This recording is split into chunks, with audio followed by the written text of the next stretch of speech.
এখানে রয়েছে ফ্রেন্ডস এর এখানে সাজেশনে। এটাকে যদি আমাকে কাটতে হয় তাহলে কি করবো, এখানে একটা ক্রস বাটন আছে ফ্রেন্ডস এর ভেতরে, রাইট?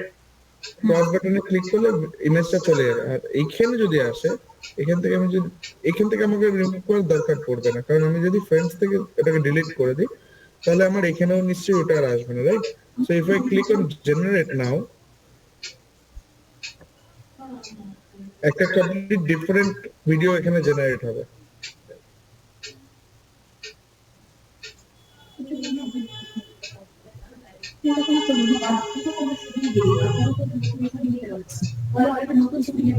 নতুন নতুন এটার পরে একটা নতুন ছবি নিয়ে যদি করা যায় সেইটা হচ্ছে না।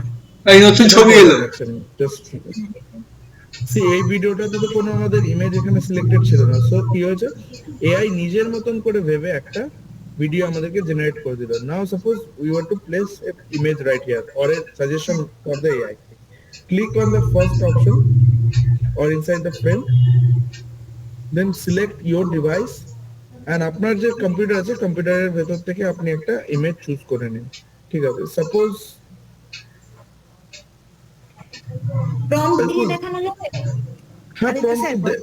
হ্যাঁ প্রম্পট দেয়াই রয়েছে না, প্রম্পট এখানে দেয়াই রয়েছে, হোয়াট আই এম ডুইং। এই প্রম্পট না, অন্য প্রম্পট যদি দিতে চাই, কি রকম প্রম্পট দিতে চাইছেন আপনি বলুন? মানে আমি আর এই কেমিস্ট্রি না, আমি ধরুন অন্য কোনো ল্যাব বা অন্য মানে অন্য একটা আরেকটা ইমেজ ক্রিয়েট করব, তারপরে আবার সেটার ভিডিও করব, সেইটা বলে দিচ্ছি। দেখুন এখানে আমি অন্য একটা ইমেজ ক্রিয়েট করেছি, রাইট? যে কম্পিউটার, যে স্টুডেন্টসরা কম্পিউটারে কাজ করছে, এটা তো কেমিস্ট্রি ল্যাবের নয়, এটাও এআই জেনারেটেড ইমেজ।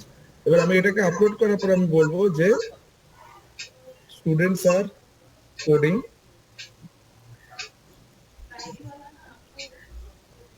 ওকে? আমি একটা ডিফারেন্ট ইমেজ এখানে সিলেক্ট করেছি। এইগুলো তো ভিডিও, এইগুলো জাস্ট আপনি যেগুলো জেনারেট করেছেন আগে সেইগুলো দেখাচ্ছে এখানে, এইগুলোর সাথে কোনো রিলেশন নেই। সো আপনার ফ্রেমস এর ভেতরে যে সাজেশন রয়েছে সেটা অনুযায়ী আপনার ভিডিও জেনারেট হবে। তো আমি এখানে কি লিখেছি, স্টুডেন্টস আর coding in computer and clicking on generate. Let's see what type of video it generates.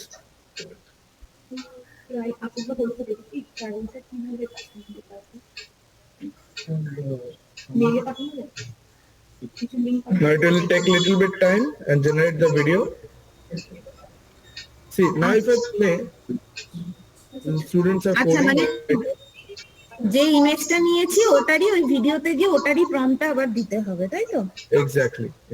ঠিক আছে বুঝেছি, থ্যাংক ইউ। Welcome.